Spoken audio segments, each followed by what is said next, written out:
아침에 나로 주의 인자한 말씀을 듣게 하소서. 행복한 교회 성도 여러분 안녕하십니까? 강창원 부목사입니다.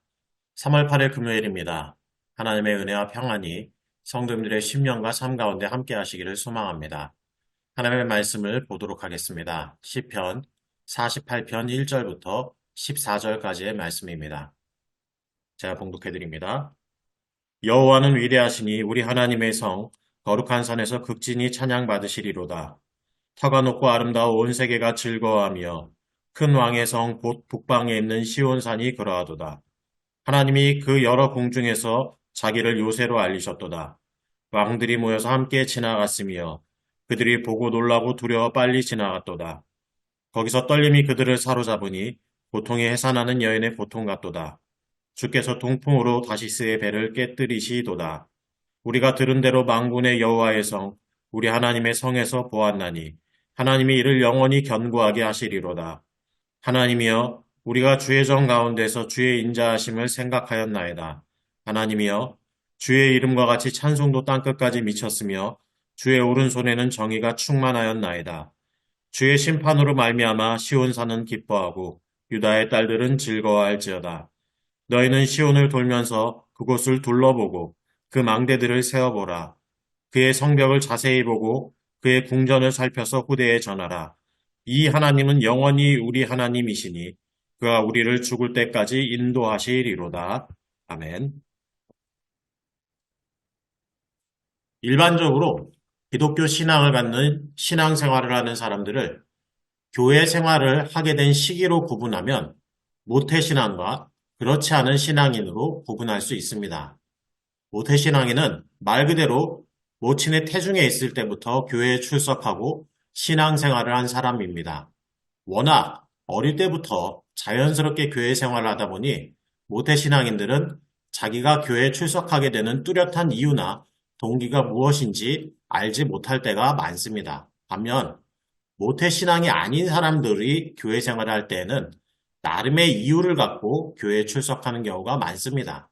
물론 숭고하게 절대적인 존재에 귀의하기 위해 교회에 오는 사람들도 있습니다. 또 모태신앙은 아니지만 비교적 어린 나이에 교회에 출석하게 되는 경우 모태신앙이처럼 특별한 이유나 목적 없이 부모나 친구를 따라 교회에 출석하는 경우도 있습니다. 하지만 어느 정도 사리분별을 하는 나이가 된 사람이 교회 생활을 시작할 때는 나름의 이유와 목적을 가지고 교회 생활을 시작하게 됩니다. 그들 중 누군가는 육신의 질보로 고통받고 있을 때 치유를 목적으로 교회에 옵니다. 또 누군가는 경제적인 어려움을 겪고 있을 때 물질의 축복을 기대하며 교회에 옵니다. 그런데 한번 곰곰이 생각해 보시기 바랍니다. 자신이 겪고 있는 문제가 해결되기를 기대하면서 교회에 발을 내디딘 사람이 가장 원하는 것이 무엇일까요? 당연히 자기의 문제가 해결되고 그 문제가 자기 삶에서 사라지는 것입니다. 질고로 고통당하는 사람은 의사의 손을 통해서건 하나님의 기적적인 치유의 능력을 통해서건 병이 나아 병으로부터 자유 얻기를 원합니다. 경제적인 어려움을 겪는 사람은 누군가의 도움을 통해서건 자기의 일이 형통하게 돼서건 경제적인 어려움으로부터 자유로워지기를 원합니다. 저는 교회 안에 들어와 37년 정도 신앙생활을 했습니다. 그 가운데서 놀라운 하나님의 치유의 은혜를 입어 병에서 노임을 얻는 분들을 보기도 했습니다. 또 극심한 경제적 어려움으로 인해 완전히 주저앉았다가 하나님의 도우심 속에서 다시금 일어서서 부요함을 누리는 분들도 보았습니다. 하지만 삶의 어려움을 만났을 때 교회에 들어 정직하게 열심히 믿음 생활을 했음에도 불구하고 그 어려움에서 온전한 자유를 얻지 못한 채 신앙생활을 하는 분들도 보았고 그분들 가운데 일부는 낙심하여 결국에는 교회를 등지고 떠난 모습도 보기도 했습니다. 그런 분들이 가지고 있었던 생각이 무엇이었을까요? 그것은 내가 하나님을 믿기만 하면 내 삶에는 아무 문제도, 아무 염려도, 아무 삶의 어려움도 없어야 한다라는 생각입니다. 하지만 이 생각은 옳은 생각이 아닙니다. 우리가 예수님을 우리 마음과 삶의 주인으로 모셔드리고 하나님의 백성, 그리스도인으로서의 삶을 시작하면 그때부터 하나님의 임재가 우리와 함께합니다. 이것은 분명한 사실입니다. 그러나 그렇다고 해서 우리가 우리 대적 마귀의 공격 대상으로부터 제외되는 것은 아닙니다. 오히려 하나님 나라의 확장을 방해하기 위한 마귀의 사주로 인해 더 많은 위험, 더 많은 어려움에 노출될 수도 있습니다. 오늘 본문 4절과 5절을 보면 왕들이 모여 함께 지나갔으며 그들이 보고 놀라고 두려워 빨리 지나갔도다라고 이야기합니다. 이 구절을 원어인 히브리어로 보면 4절 서두에 비록 무엇 하였지만이라는 접속사가 기록되어 있습니다. 즉 왕들이 모여 함께 지나갔음에도 불구하고 그들이 보고 놀라고 두려워 빨리 지나갔다는 것입니다. 과연 왕들이 모였던 이유가 무엇일까요? 그것은 하나님의 도성이라 일컫는 예루살렘을 공격하기 위함이었습니다. 즉 그들은 서로 동맹을 맺어가면서까지 하나님의 도성 예루살렘을 공격하여 무너뜨리고자 했던 것입니다. 이 구절들의 내용만 보더라도 그리스도인의 삶과 공동체를 무너뜨리려는 원수 마귀의 공격이 있는 것은 너무도 자연스러운 일이라는 사실을 알 수 있습니다. 성도를 공격하는 원수 마귀의 최종 목표가 무엇이겠습니까? 그것은 바로 죽음, 하나님이 허락하신 생명으로부터의 분리입니다. 마귀는 하나님의 생명 안에 있는 성도를 하나님의 생명 밖으로 끄집어내기 위해 애를 씁니다. 그것을 위해 마귀는 성도를 유혹하기도 하고 성도의 삶에 여러 어려움을 가져다 주기도 합니다. 심지어는 성도의 육신적 생명 자체를 빼앗아 가기도 합니다. 처음 교회 생활을 시작하면서 기대하고 예상했던 것과 다른 일들과 마주하게 되면서 때로는 성도의 믿음이 흔들리기도 합니다. 심지어 어떤 이들은 신앙의 회의에 빠져 기독교 신앙에서 벗어나기도 합니다. 오늘 본문의 시인도 하나님의 도성 예루살렘이 공격당한 것을 직접 목격했거나 아니면 그들의 조상으로부터 이야기를 들었던 것 같습니다. 그러한 공격 가운데서 하나님은 당신께서 하나님의 백성들의 요새요 피난처이심을 스스로 알리심으로써 그들을 죽음의 위협으로부터 구원해 내셨습니다. 오늘을 살아가는 우리에게 하나님의 임재가 있고 하나님의 보호하심이 있는 하나님의 도성은 무엇일까요? 그것은 예수 그리스도를 구주로 고백하는 이들의 모임인 교회, 예수 그리스도를 구주로 고백하는 성도의 마음입니다.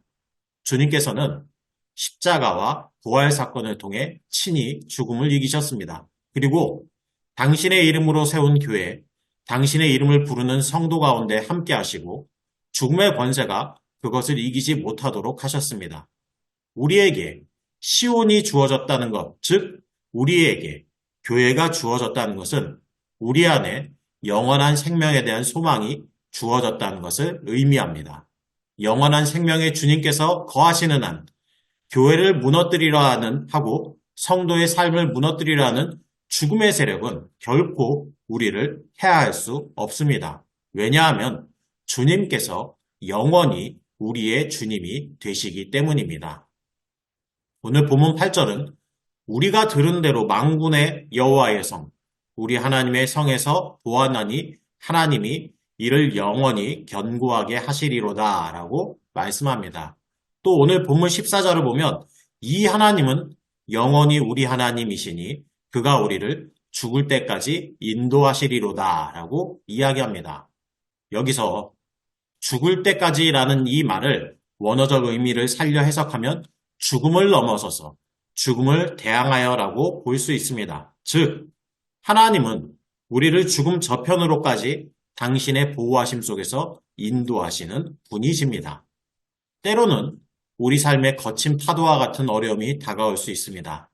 그 파도가 너무 높고 거세서 한 발짝도 앞으로 나아가지 못하는 것 같은 때가 찾아올 수도, 그래서 우리의 신앙이 옳은 선택이었는지 자체에 대해 고민하게 될 때가 찾아올 수도 있습니다. 그러나 그 상황 속에서도 우리가 잊지 말아야 할 것은 우리를 향한 하나님의 인도와 보호하심은 영원히 계속되리라는 것입니다. 십자가의 죽음으로 인해 인류를 구원하시고자 했던 하나님의 계획마저 수포로 돌아갔다고 생각했을 때 하나님은 그 죽음의 권세마저 깨뜨리시고 영광 가운데 예수 그리스도를 부활시킴으로써 영원한 승리를 거두셨습니다. 이 승리가 바로 우리의 심령과 삶, 교회 공동체에 있습니다. 그러므로 우리를 무너뜨리려 하는 원수의 공격 앞에서도 흔들리지 마시기 바랍니다. 죽음 너머까지도 우리를 인도하시는 하나님, 승리의 주님께서 우리와 함께 계심을 믿고 우리가 걸어가야 하는 믿음의 길을 담대히 걸어가시기 바랍니다. 하나님이 우리와 함께 하시고 우리에게 승리를 베풀어 주실 것입니다. 이러한 은혜를 누리는 복된 성도의 삶이 되시기를 소망합니다. 기도하시겠습니다. 하나님 아버지, 오늘 말씀을 통해 우리에게 깨달음의 은혜를 베풀어 주시니 감사합니다.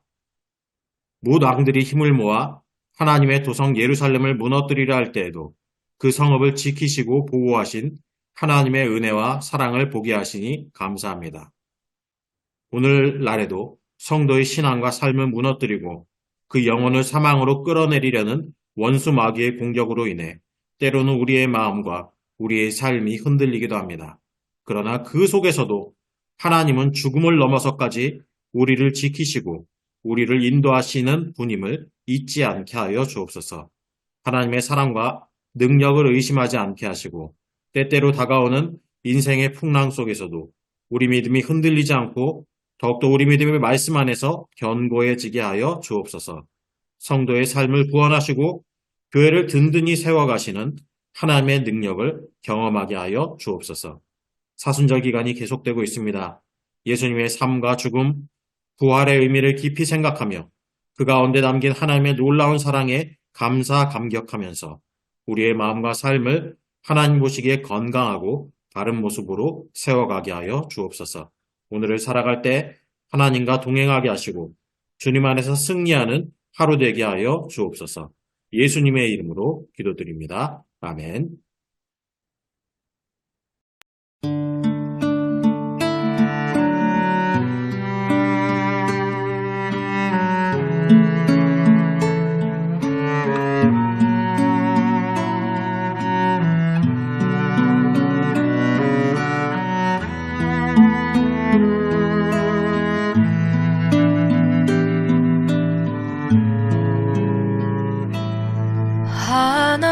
하나님은 너를 지키시는 자, 너의 우편에 그늘 되시니 낮에 해와 밤의 달도 너를 해치 못하리.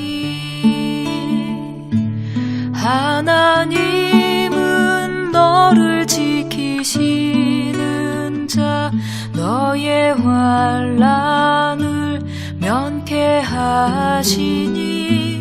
그가 너를 지키시리라. 너의 출입을 지키시리라.